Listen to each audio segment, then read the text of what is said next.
vegne av togpersonalet vil jeg få ønske hjertelig velkommen til en reise med Flåmsbana. Flåmsbana.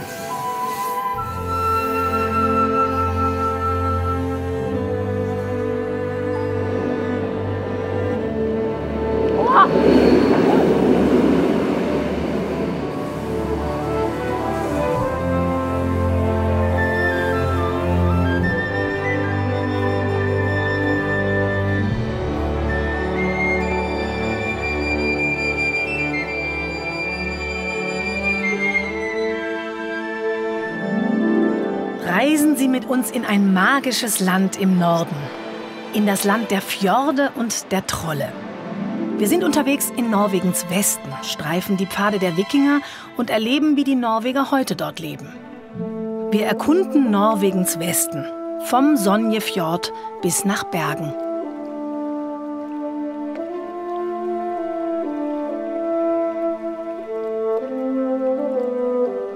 Unsere Reise durch den Westen Norwegens führt uns unter anderem nach Fjærland am Jostedalsgletscher, zur berühmten Stabholzkirche in Borgund und in Europas größte Hochebene, die Hardangervidda. Sie endet in der Hafenmetropole Bergen.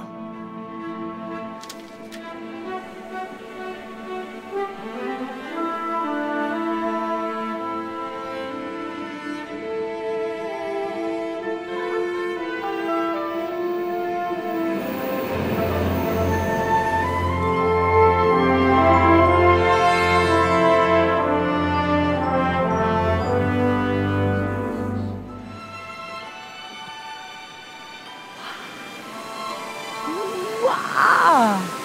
Ist das nicht fantastisch? Herzlich willkommen in Norwegen.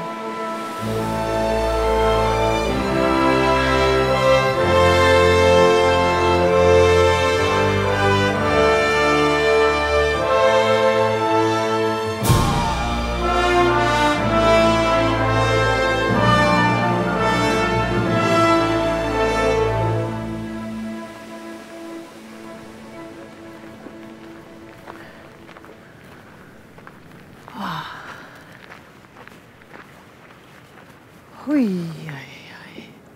Ah.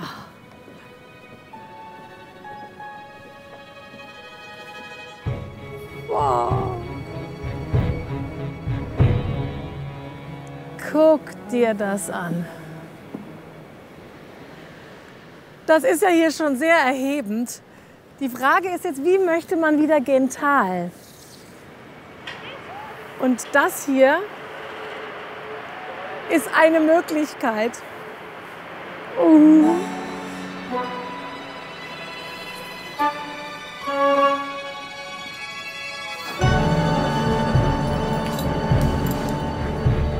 Gott. Wofür ich den wohl brauche? Ich hoffe nicht. Oh Gott, hab ich weiche Knie. Oh nein. Wie weit geht's da runter? 1400 Meter. Und wie schnell? You can go up to 100 kilometers per hour. Oh no! Yes. Kann bis zu 100 Stundenkilometer schnell werden. Oh Gott. Norwegen schafft mich gleich am Anfang. So, everything ready? Hilfe, Hilfe. Okay. One. Ah, Gott, oh Gott, oh Gott. Oh Gott, oh Gott.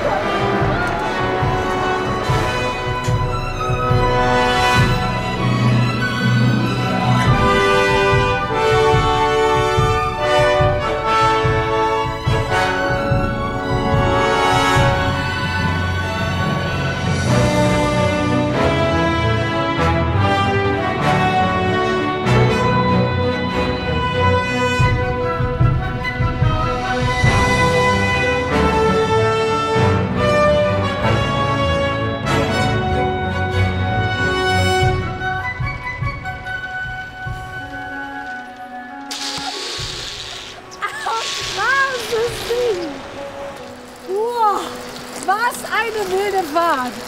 Jetzt bin ich echt mittendrin in Norwegen. Man ist so erleichtert, wenn man es geschafft hat. Also da oben dachte ich echt kurz, okay. Dann habe ich den Typ nochmal gefragt, gibt es auch Leute, die hier nicht runterfahren? Dann sagt er, ja, manche sitzen hier und sagen, nein, ich mach's nicht. Andere übergeben sich erstmal und machen es dann doch. Aber die meisten, die hier unten sind, sind bestimmt happy. Ich auch.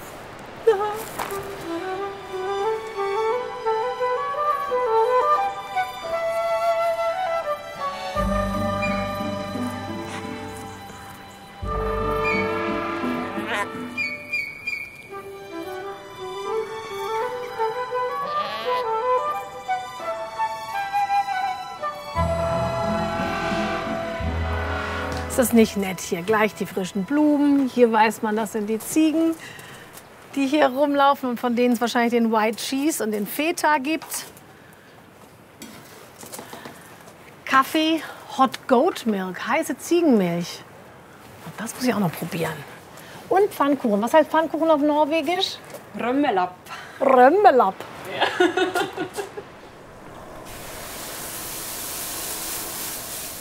Oh, sieht schon gut aus, der Römmelapp. Riechst du ihn schon? Ja. Kommt gleich. Also ein Römmelapp und den zahle ich jetzt gleich mit Kreditkarte hier oben in den Bergen. Das ist schon der Hit, echt. Oh, wunderbar. Dann nehme ich schon mal mit. Bitte schön. Tschüssen, Tag. War schon gut.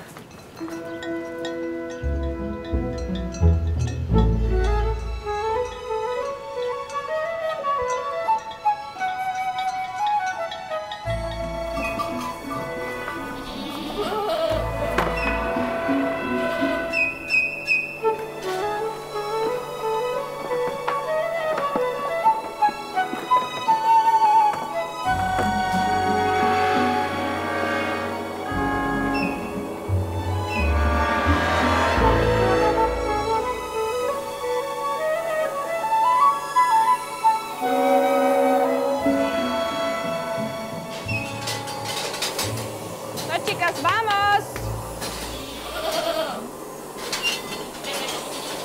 Gemma! Da laufen sie schon vorbei, guck. Und jetzt suchen sie ihre Herde, die liegt da hinten im Schatten. Wie im Bilderbuch, oder? Absolut. Und das hast du gesagt, das will ich heiße Heiße Ziegenmilch. Ziegenmilch. Gemolken heute am Morgen.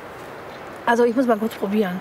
Ja, wenn man Glück hat, dann kann man hier auch eine finden und die lassen einen den dann auch direkt melken. Das funktioniert auch.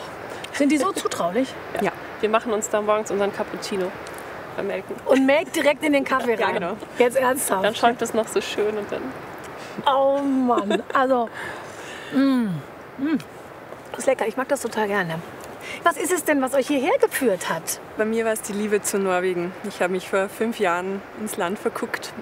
Ich war Backpacken hier und dachte mir, okay, diesen Sommer, nachdem 2021 so anders ist, mache ich was anderes und ja, es ist wunderschön hier.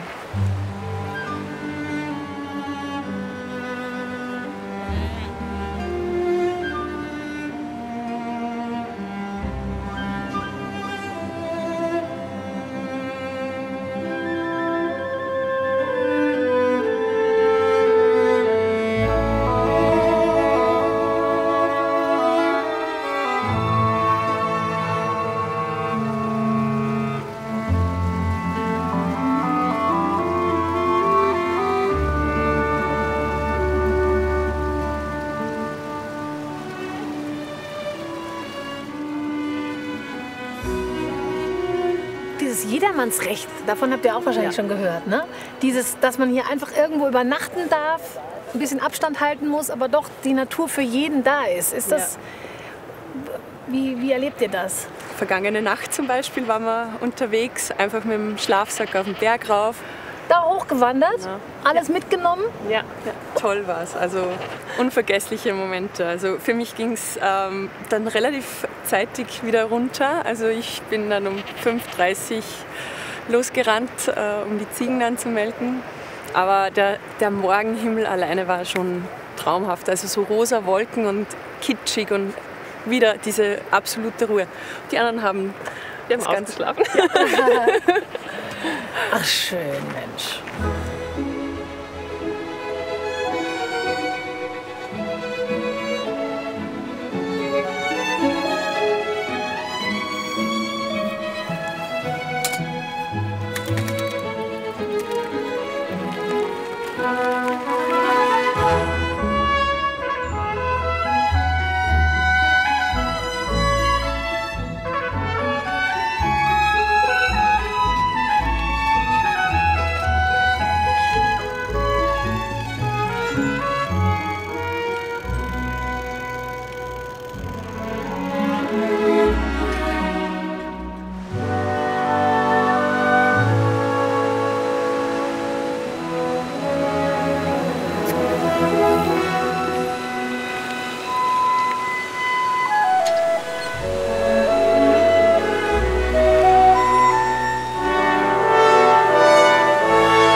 bitte.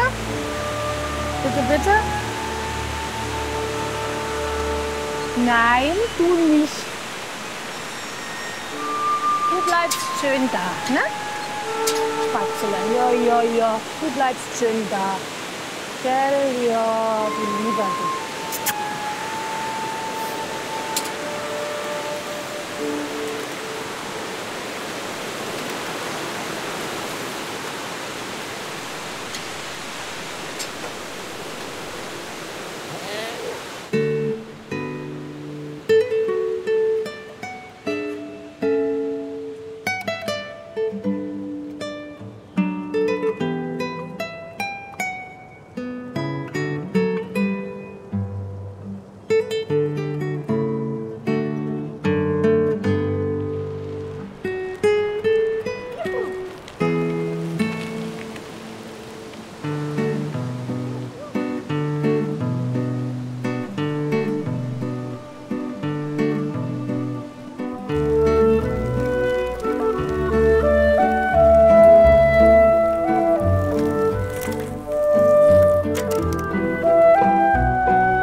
Guck, und jetzt geräuschlos. Kein Brummen, kein Knattern, kein Nix. Das ist ja...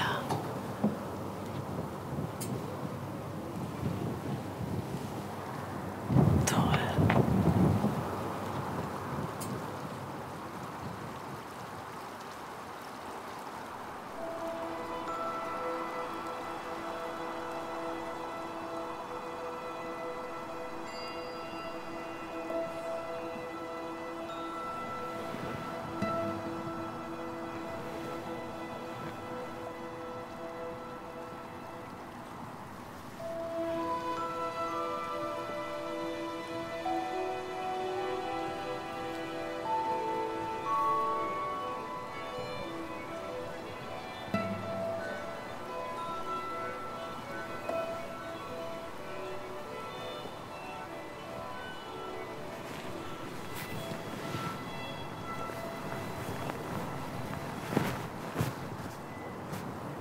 Boah, im Hafen war es so schön warm in der Sonne und kaum kommt das Schiff hier raus in den Fjord, bläst richtig. Man ist froh, wenn man so ein paar dickere Schichten dabei hat.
warm.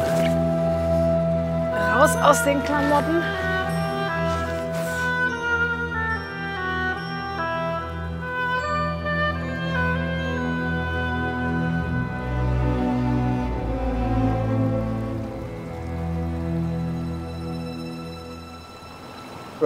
Wir halten jetzt hier an und lassen 2 Leute raus. Echt jetzt? Die gehen hier nach Hause? You bring them home. Nicht nach Hause. Die machen hier Urlaub. Ah, man sagt also, ich würde gern da und da aussteigen und dann setzt ihr die Leute einfach da ab, wo sie wollen. Wie beim Busfahren. They like.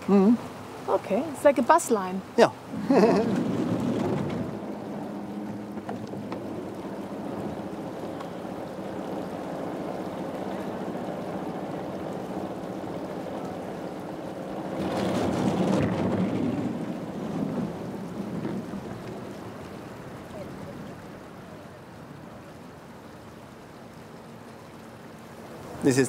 Das ist das beste Schiff, auf dem ich in meinem Leben je gearbeitet habe.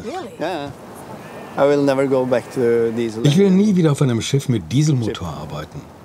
Hier gibt es keine Vibrationen, keinen Lärm.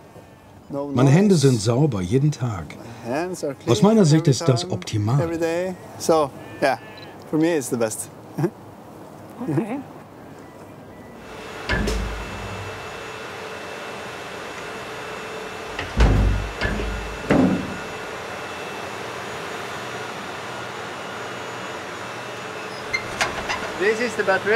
Das ist die Batterieanlage. Da oben, das sind 1000 Volt Gleichstrom. Wir haben 8 von diesen Paketen auf dieser Seite und 8 auf der anderen Seite des Schiffes.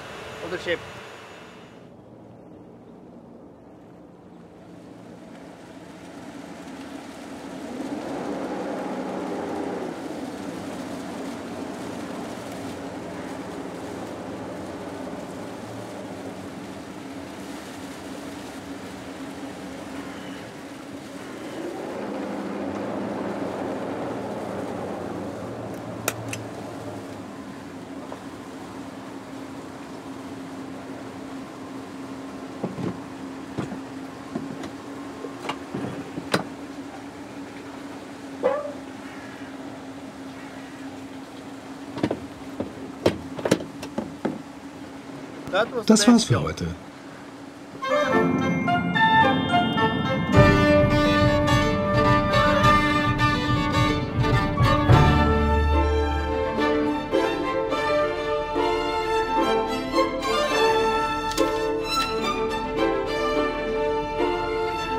Von Flåm aus fahren wir jetzt Richtung Norden, über Kaupanger und Sondal nach Fjärland.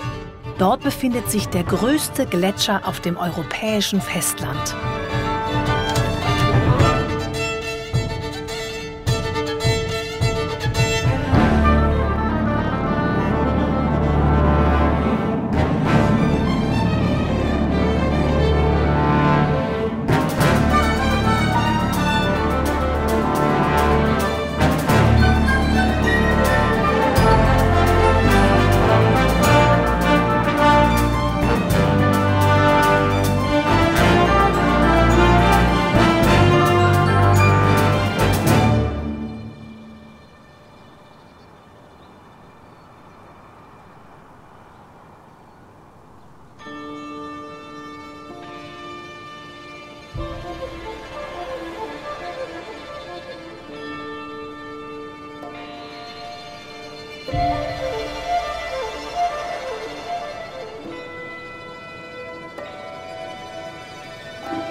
Das Allemannsretten, das Jedermannsrecht.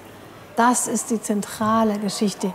Es garantiert der Allgemeinheit freien Zugang zu allen nicht kultivierten Landflächen. Und dazu gehört Wandern und Skilaufen, Reiten und Radfahren auf Wegen und Pfaden, Rasten und Übernachten eben auch, Beeren, Pilze und wilde Kräuter sammeln sowie Blumen pflücken, baden, paddeln, segeln, angeln in Salzwasser.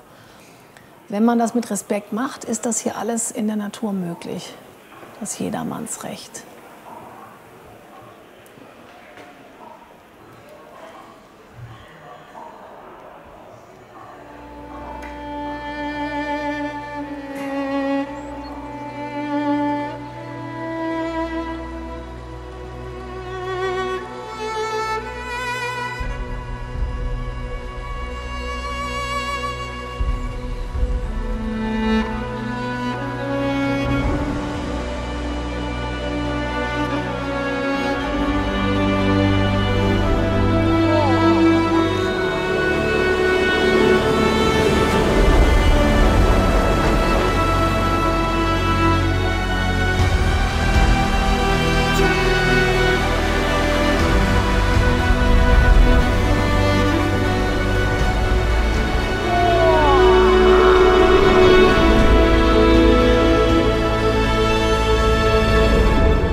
Ist echt ein Erlebnis.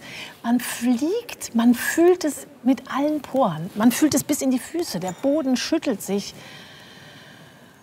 Oh, ich bin also zwischen allem. Es ist ein unglaubliches Erlebnis. Wow. Now fresh air. Frische Luft. Dieser Film war wirklich wie die Welt hier draußen. Und du warst da mittendrin im Film? Ja, ich war damals auf dem Gletscher der Wanderführer. Die 5 Leute, die da gewandert sind, da warst du dabei? Ja. Der Erste? Ja, das war cool, Teil einer großen Filmproduktion zu sein. Überall Kameras. Da oben zu arbeiten, das war unglaublich. So nah am Eis. Man konnte den Fjord sehen. Fantastisch. Fantastisch.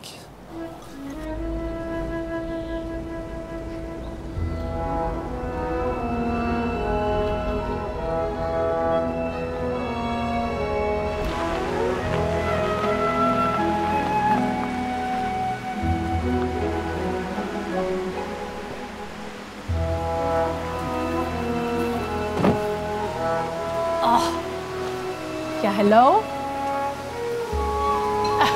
Who's this? Gehören die hierher? Ja, die arbeiten hier. Halten den Wald klein. So sehen wir den Gletscher besser.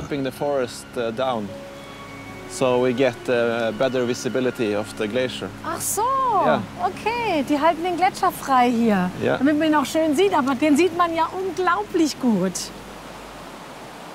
Das ist das größte Stück Eis auf dem Festland in Europa.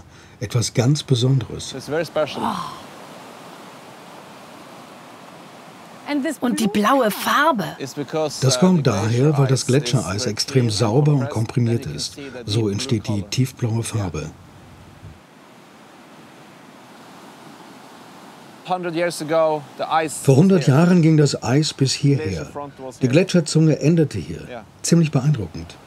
It's quite impressive. Jostedalsbreen. Jostedalsbreen. Jostedalsbreen. Ja. Das ist der Name. Jostedalsbreen. Ja. Breen bedeutet Gletscher. Gletscher. Ja. Jostedalsbreen. Findest du es auch noch schön, ha? They like people. Die mögen Menschen und das Eis. Ein perfekter Ort für sie. Oh, look at this.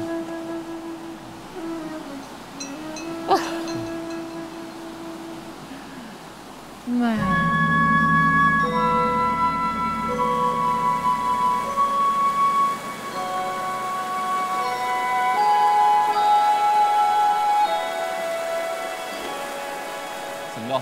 Da kommt gerade eine Menge Wasser vom Gletscher runter.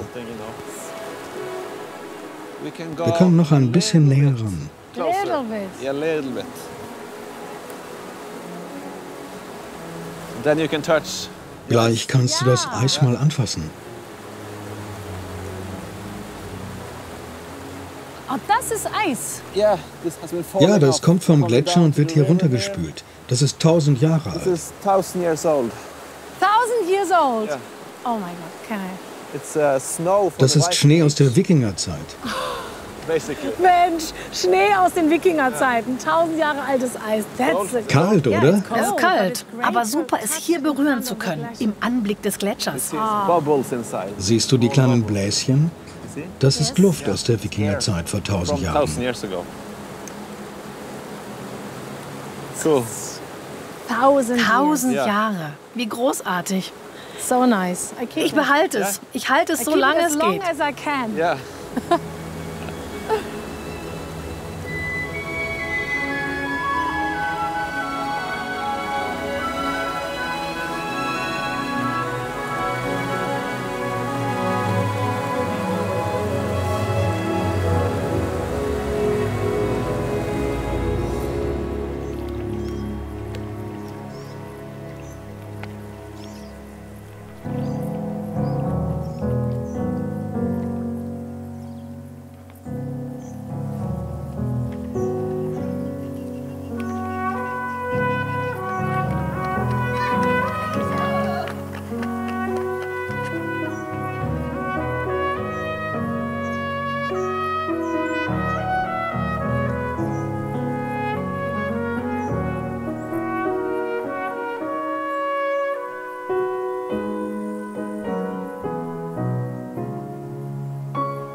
So eine friedliche Stimmung hier. Man kann sich kaum noch vorstellen, dass es mal ein lebendiger Hafen war. Und dann hier ist das nicht. Vorm Gletscher. Und dann dieser Kontrast. So schon ein bisschen verwittert. Und gleichzeitig zahlt man die Bücher hier mit einer App. Das ist Norwegen. Und die Idee ist ja, man kann Bücher bringen, man kann aber auch eben Bücher kaufen. Ich bringe diesmal eins.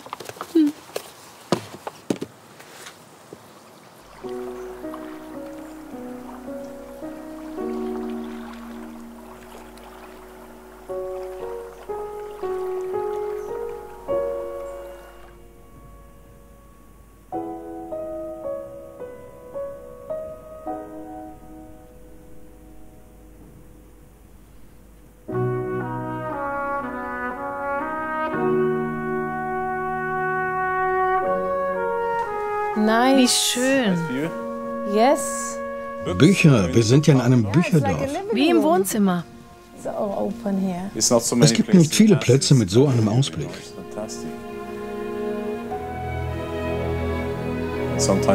Manchmal sieht man von hier Delfine oder Seehunde.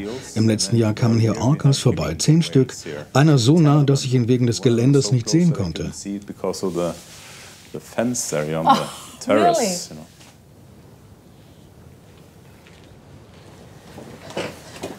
So nice. Diese Holzarchitektur, was für ein schöner Ort. Place.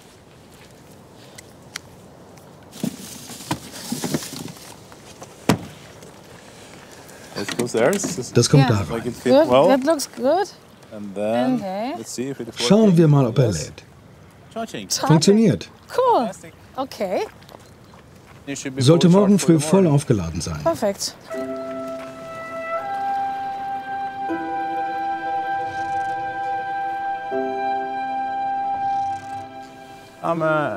Ich bin ein Träumer und habe eigentlich viel zu lange im Ausland studiert. Dabei wird man leicht, wie ich es nenne, norwegischer Nationalromantiker. Und ein norwegischer Nationalromantiker wie ich braucht eben ein weißes Hotel an einem Fjord. Als ich vor ein paar Jahren mal nach Hause gekommen bin, wir lebten damals noch in Oslo, habe ich zu meiner Frau und den Kindern gesagt, lass uns irgendwo hingehen, wo wir noch nie gewesen sind, wo wir niemanden kennen. Und dann sind wir 2011 hierhin gekommen und haben das Hotel gekauft. Damals war es gelb und wir haben es sofort weiß gestrichen.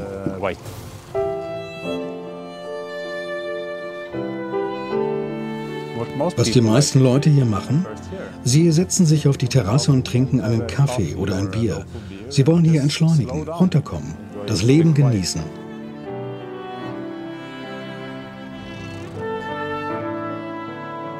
Wollt ihr hier bleiben? Definitiv. Wir wohnen etwa 50 Minuten von ihr. Das ist gut, denn es kann hier manchmal auch hektisch werden. Aber wir bleiben für den Rest unseres Lebens. Da habe ich keinen Zweifel.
Heute fahren wir von Fjærland aus ins 60 Kilometer entfernte Marifjøra, um rauszukriegen, wie die Norweger in dieser Gegend ihr Gemüse anbauen. Dann nehmen wir die Fähre über den Sonjefjord, um zum berühmten Stegastein zu kommen.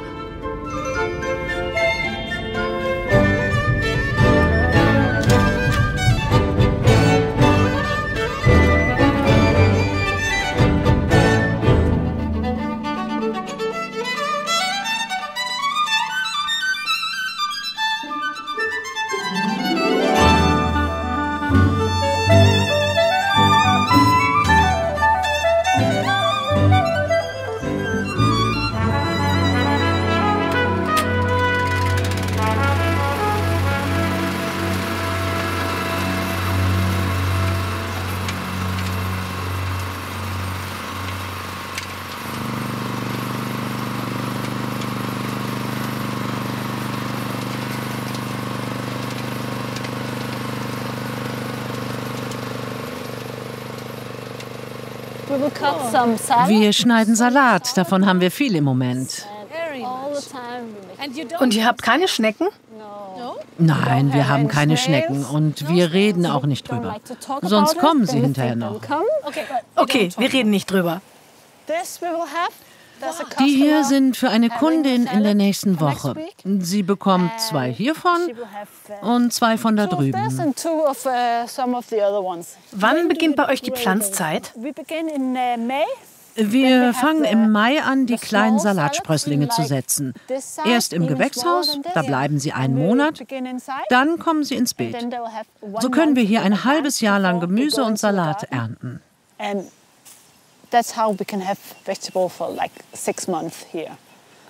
Ihr habt ja nicht viel Zeit, hier draußen Gemüse zu ziehen. Ja, der Winter ist lang. Wir haben sehr viel Schnee hier. Der liegt hier so hoch.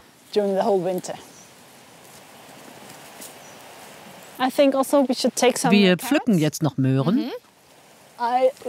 Hiermit öffne ich die Erde.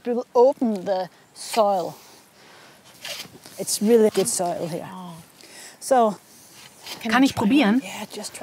Klar, probier eine. Oh, ein bisschen Erde macht nichts, ne? Ja. Oh. Süß und knackig und frisch. Frischer geht nicht. Für die Kinder sind die wie Bonbons. Super. Put it in here. Super. Yeah. That's it? Yeah, and then the chef. Ein Restaurantchef braucht noch ein paar essbare Blumen. Und die kann man essen? Yeah, it's eatable. Ja, So you can just take probier one doch einfach. Have a good taste of it. Er liebt mich. Kennst du das? In Deutschland machen wir das. He loves me not, he loves me. We do that. Das machen wir auch oft. Ja? Wie heißt das auf Norwegisch? I don't know actually. Das weiß ich ehrlich gesagt nicht, weil ich das früher nur auf Dänisch gemacht habe. Yeah. Han elsker mig, han elsker mig ikke. Han elsker mig, han elsker mig ikke. Guck. Har du prøvet det? Universal. Ist gut. They are not so strong in the Die taste, schmecken but nicht they're really intensiv, good aber sie in the sehen toll salad. aus im Salat. Ja. Yeah.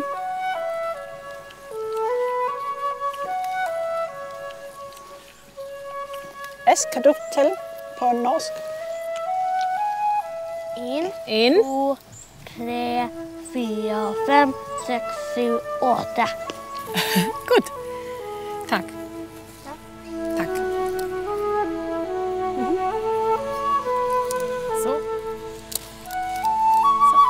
Ja, looks good. Schön, ha? Super.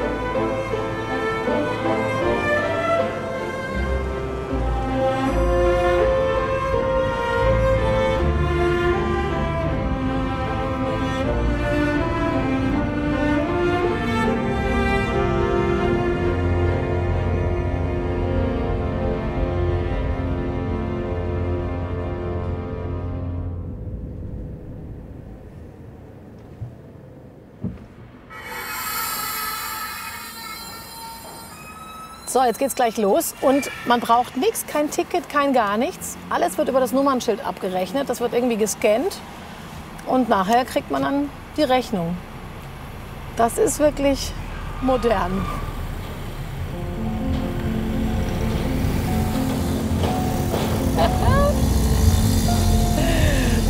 Super sympathisch.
In Gudvangen werden wir nun den alten Wikingern begegnen.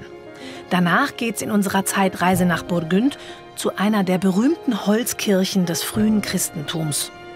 Und in einem Hotel in Stalheim begann im 19. Jahrhundert die große Liebe eines deutschen Monarchen zur norwegischen Landschaft.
Ein Stein. Und was ist das andere?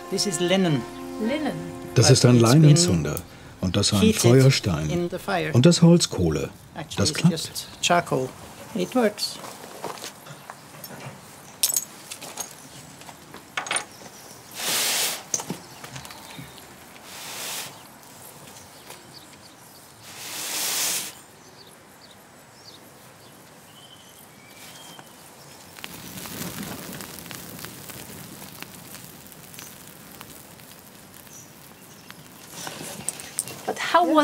Wie war das Leben in der Wikingerzeit?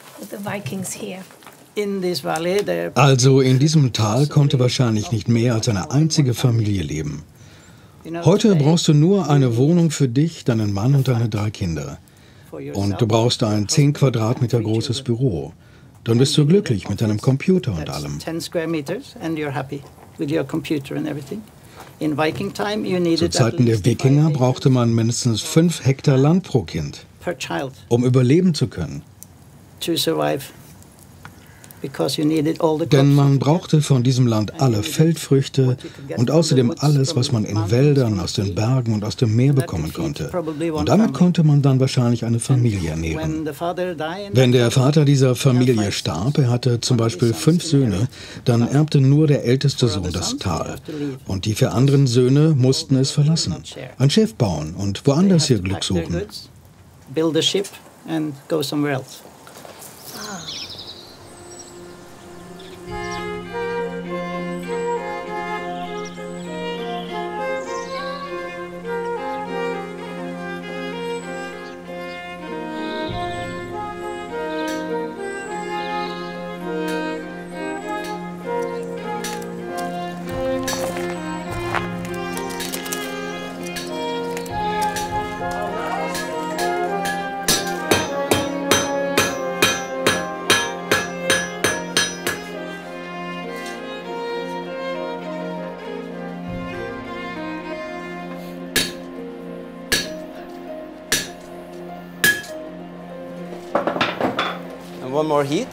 Nochmal ins Feuer. Es sieht schon aus wie ein Blatt, aber noch sehr zweidimensional. Jetzt mache ich es etwas plastischer.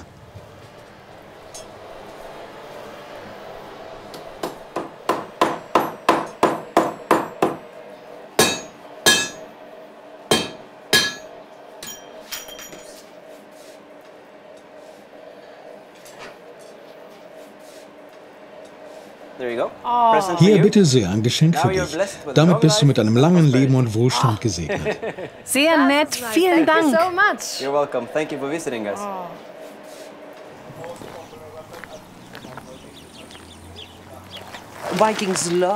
Wikinger liebten alle Arten von Wettbewerb und Spielen. Das ist also ein Spiel. Die Wikingerfrauen waren wohl ziemlich stark. Wahrscheinlich mehr mental als körperlich. Sie waren oft alleine, trugen die Verantwortung. Da gab es kein »Ach, bitte hilf mir doch«. Wikingerfrauen konnten also auch Äxte werfen. Besonders wenn sie wütend waren. Okay.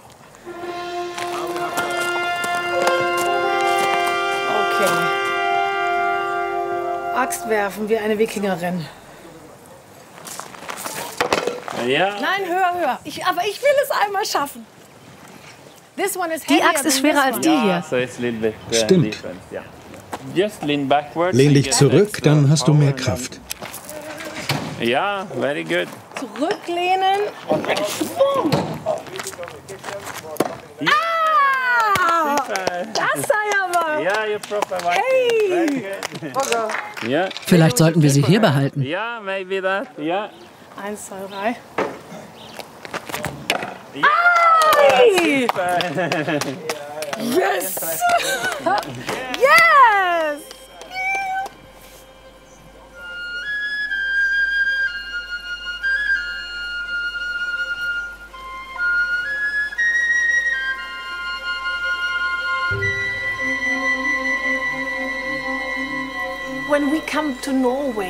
Seit wir in Norwegen sind, haben wir immer wieder von den Trollen gehört, von diesen Wesen, die in den verschiedenen Facetten der Natur leben.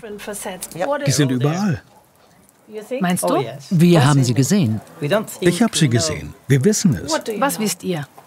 Wir haben sie gesehen, gehört. Trolle sind lebendige Geister. Naturgeister. Auch hier? Natürlich.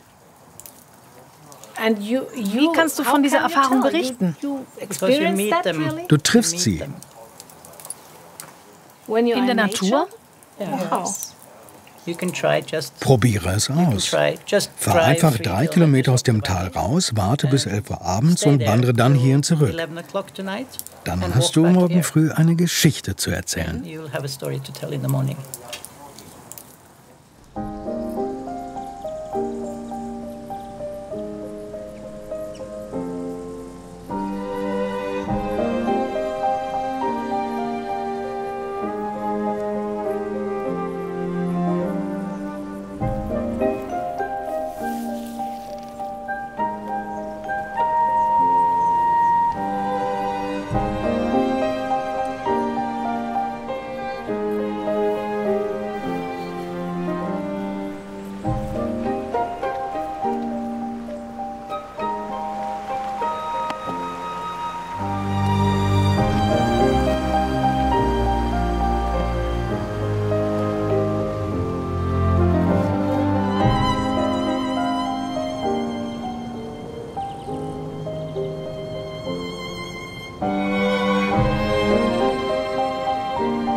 Ja, willkommen. Mhm. Das ist ja beeindruckend. Siehst du da oben, da gibt es Gesichter. Viele Leute, die fragen uns, sind das Götter von alten Religion? Vielleicht, aber wir wissen es nicht. Aber ganz wichtig ist, dass das hier eine Christenkirche ist. Es ist keine Wikingerkirche.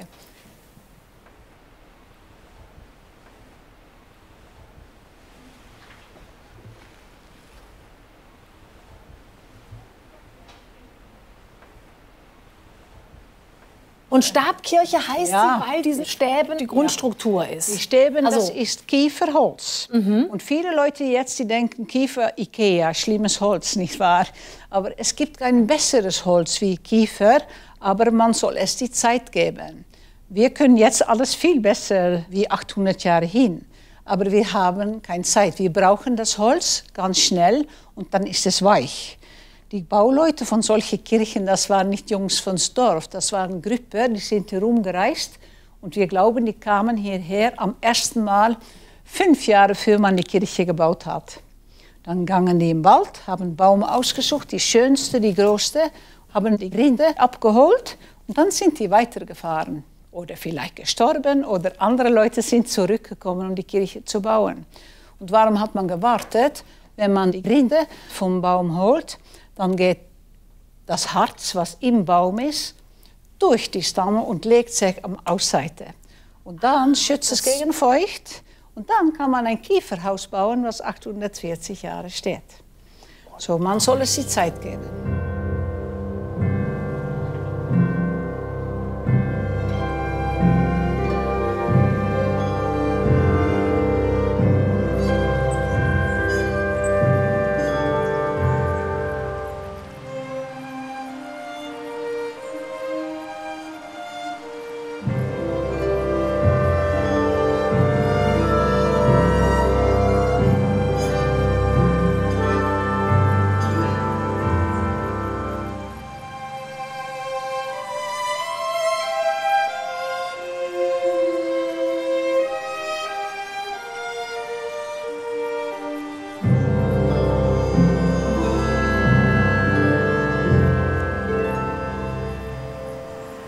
Schon schön gelegen hier so in diesem Tal. Und hier geht doch jetzt irgendwo der Königsweg vorbei. Ja, stimmt. Einem der schönsten Wanderwege Norwegens. Die fängt an in unserem Nachbarndorf Vang und dann kann man 200 Kilometer lang wandern, von Vang bis das Dorf Lærdal. Und die Straße geht über Straßen, die sind ungefähr von 300 Jahre alt, die sind von 1700. Und jetzt ist es ganz berühmt, weil es sind mit Händen gemachte Straßen. Die Leute haben noch kein Dynamit gehabt, Sprengstoff. Ja, genau. So alles ist angelegt auf große Mauern, 13 Meter hohe große Mauern. Du sollst dich das ansehen und man kann dann wandern.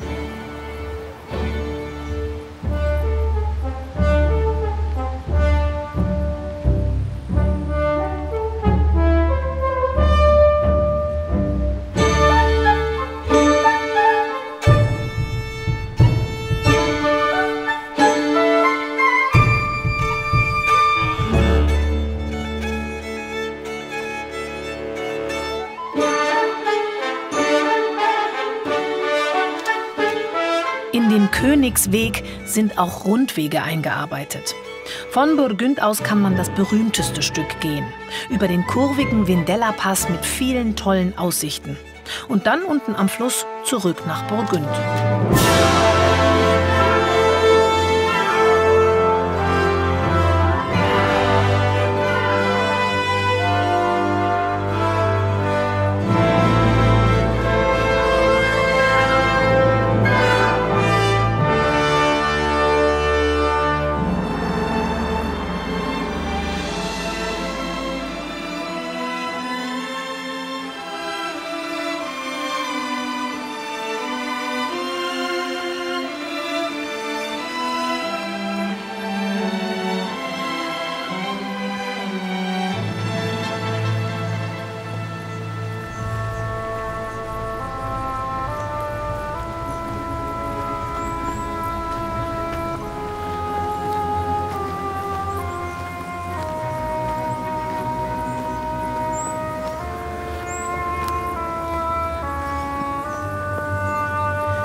Kaiser Wilhelm II.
kommt es denn, dass da oben der Kaiser Wilhelm steht? Weil der Kaiser Wilhelm hier in Stahlheim vielmals gekommen hat.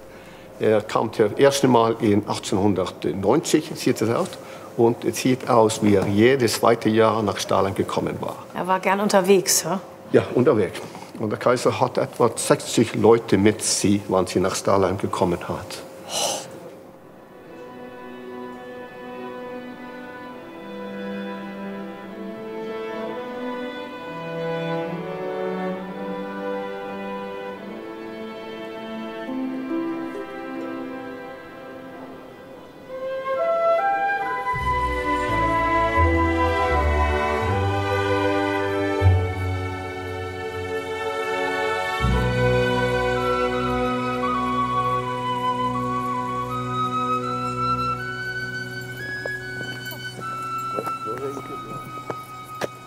Und machen Sie das jeden Morgen mit der Flagge? Na, nicht, da kann ich dann, um mich ehrlich sein, Ja. kann ich nicht da sagen, aber ganz oft. Aber oft? Ist schön. Mhm. Sieht gut aus. So sieht gut aus. Okay, und dann Eine da dran. da, Mhm. der andere da Okay. und dann diese. Ja. Hier ziehen? Ja. Oh, das habe ich ja noch nie gemacht. So. In so einen blauen Himmel zieht man sie natürlich gerne hoch. Ha? Was für ein königlicher Tag. Und dann dies machen wir wieder. Wieder fest? So. Ja. Und dann diese.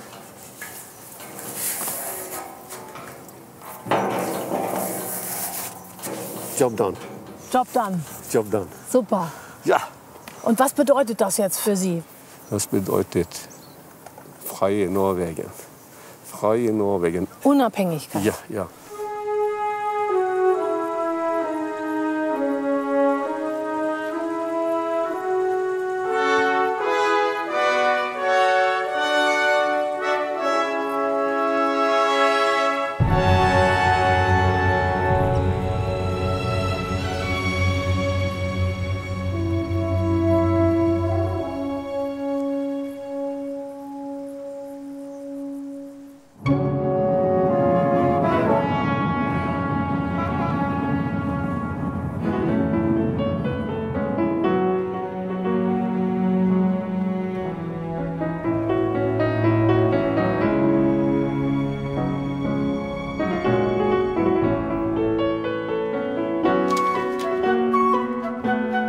Vom Stahlheim Hotel fahren wir nun in den Nationalpark Hardangervidda.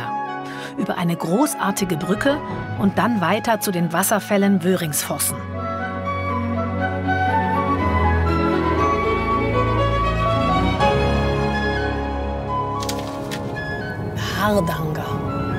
Hardangervidda, Hardangerfjord.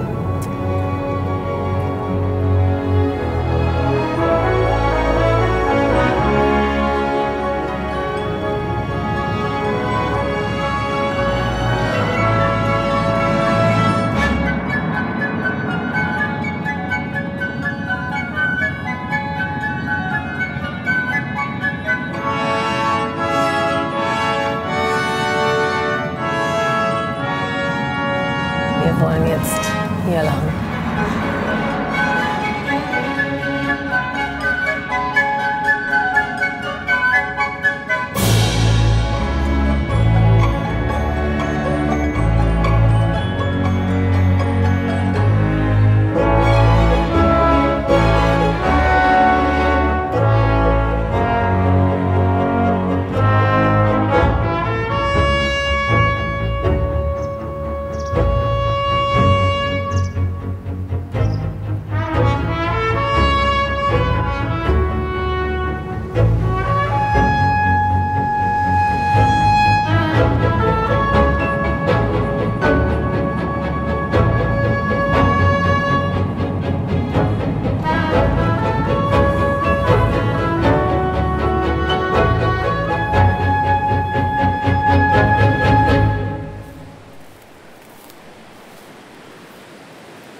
Oh. Oh, oh, oh.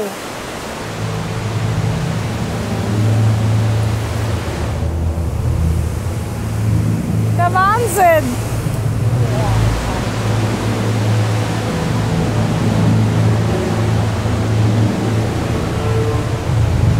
Dadurch, dass es hier so durchsichtig ist, ist es echt eine Herausforderung. Mein Gott. Und das hier ist erst der kleine Bruder von dem da. Wow.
Die Fahrt vom Nationalpark Hardangervidda über Voss in die schöne Stadt Bergen dauert 3 Stunden. Das ist der westlichste Punkt unserer Reise, wo es eine Menge zu gucken gibt. Altes und Neues.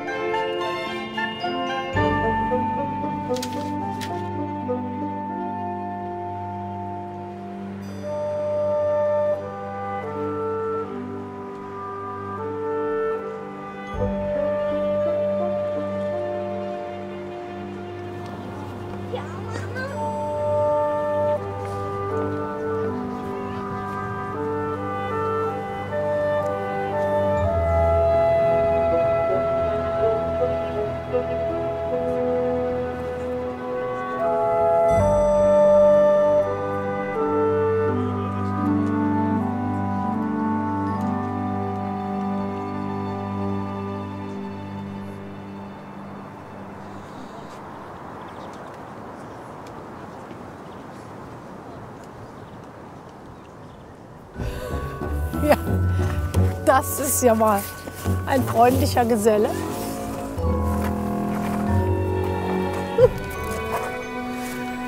Du.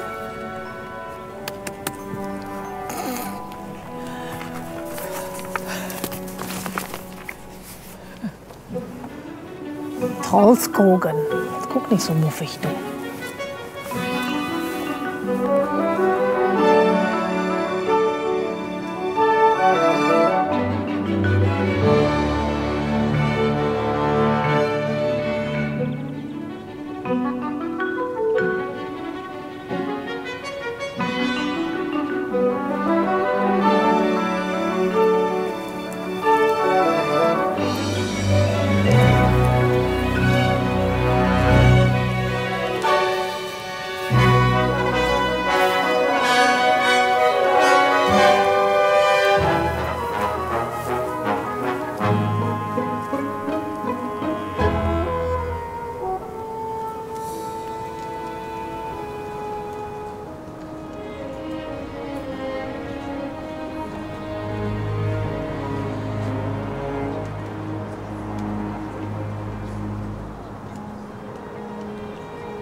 Bredsgården. Gordon. Das A mit dem Kreis ist immer O. Genau. Bredsgården. Mensch, guck dir das an. Das ist auch hier alles schon. Ja, diese Häuser wurden gebaut nach 1702. Ja, also diese Häuser sind zum größten Teil über 300 Jahre alt.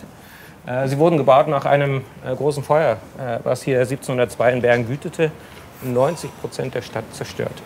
Fast 100% von Brüggen.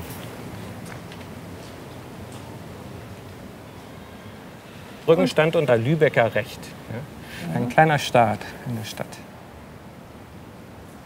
In jedem Haus hatte hier ein deutsches Unternehmen eine Filiale. Und in jedem Gebäude arbeiteten dann bis zu 10 deutsche Männer der Hanse. Die haben Handel betrieben und die haben in diesen Gebäuden auch gewohnt, gelebt, gearbeitet. Reines Männerdorf. Ja. Und wo waren die Frauen? Der Ältestenrat der Hanse sah es so an, dass Frauen die Männer nur von der Arbeit abgehalten hätten.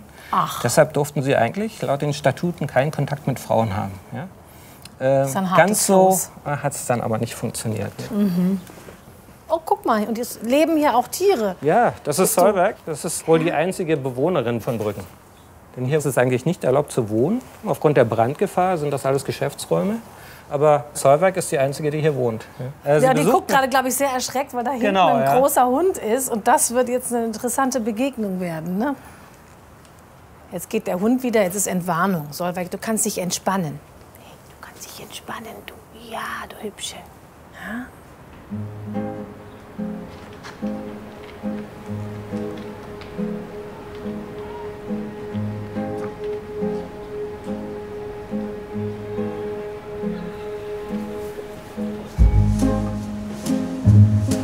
allein schon auch die Säule rein. Ah, ist ja ein richtiger kleiner Platz.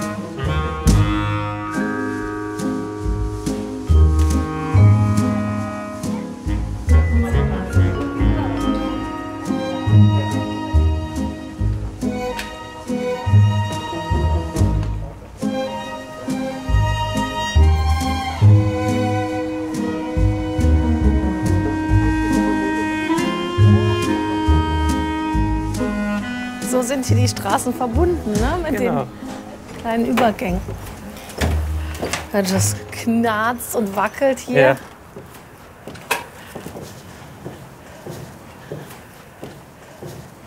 Hier ist dein Büro. Genau. Aber hier waren die Menschen auch entweder kleiner oder man musste echt immer den Kopf einziehen. Ja. Aber dadurch, dass die Türen noch kleiner waren, entwich auch weniger Wärme. Ne? Stimmt. Ach Gott, das ist er doch. Das ist er doch, ja. Das sind gleich zwei. Darf ich mal anfassen? Ja. Das ist Stockfisch. Getrocknet. Oh. Und man riecht es auch, ja? Ja, intensiv, immer noch, obwohl er jetzt ewig getrocknet ist. Schon, ja, ne? Hat eine Konsistenz wie Feuerholz. Ja? Also sehr trocken, sehr hart. Und deshalb konnte man ihn lange lagern. Ja? Bis zu 7 Jahre lang. Und wie esse ich das dann aber jetzt, wenn es dann mal so weit ist? Den legt man im Regelfall ein in Wasser und in Natronlauge für bis zu 10 Tage. Und danach hat er eine Konsistenz wie fast frischer Fisch. Und dann kann man ihn kochen, braten, backen. Und ich habe aber auch eine Möglichkeit, ihn so trocken zu essen, wie er ist. Polarsnack. Polarsnack. Ist klar. Und das isst man als Snack zum Bier. Ja, so machen das die Norweger. So ein kleiner Snack oder so wie... Genau. Weißt du, wie es riecht wie Fischfutter? Also, guten Appetit. Auf Norwegen. Oh.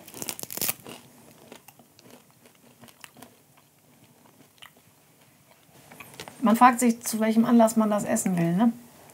Es ist ein bisschen fischig, so ein bisschen wie Sägemehl von der Konsistenz im Mund.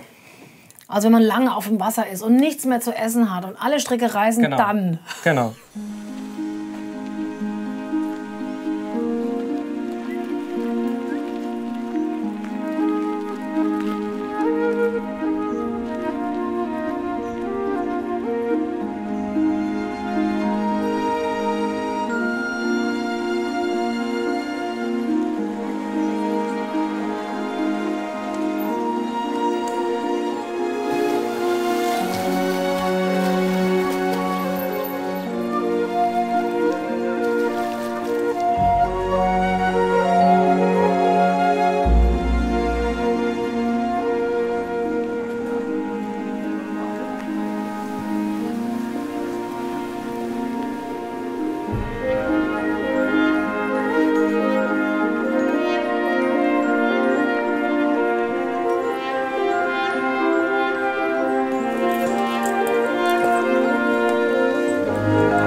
Das ist Grieg. Yeah, exactly. That's Morgenstimmung. Exactly. Genau. Die Melodie ist in der Geige. Ja, so exactly. Das ist wirklich so. Grieg hat sich stark von norwegischer Volksmusik inspirieren lassen.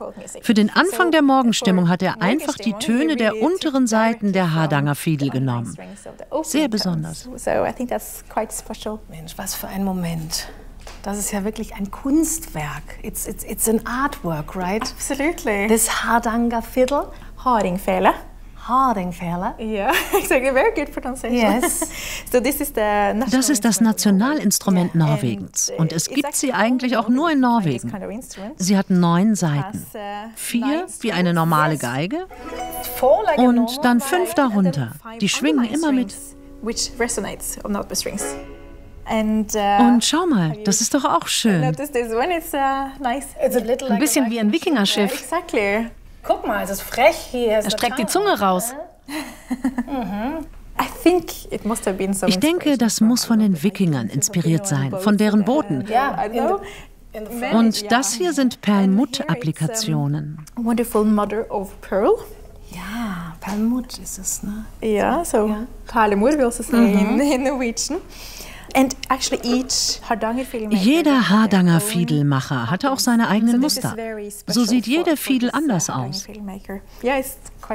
Und jetzt spielst du drauf. Darüber bin ich glücklich. Kann ich sie mal halten? Natürlich. Ich bin die ganze Zeit schon so. Ich meine, ich spiele ja auch Geige, aber meine Geige liegt aber in einer Art Tiefschlaf. Ach, du spielst auch Geige? Yeah, sometimes. Ja, manchmal. Das ist ein großer Moment für mich. Ist die schön und so leicht. Hast du einen Bogen? Darf ich? Natürlich, gern. Also Menschen, die kein Instrument spielen, können das jetzt vielleicht nicht verstehen, aber das ist jetzt echt ein besonderer Moment, wenn man... Aber jetzt mal...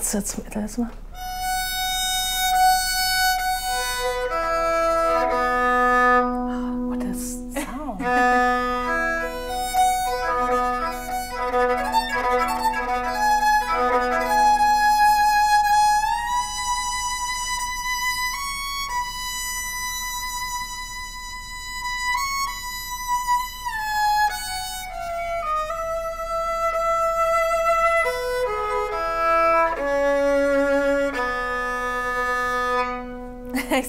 Spürst du die Vibration all dieser Töne? Das Instrument ist wirklich ganz anders.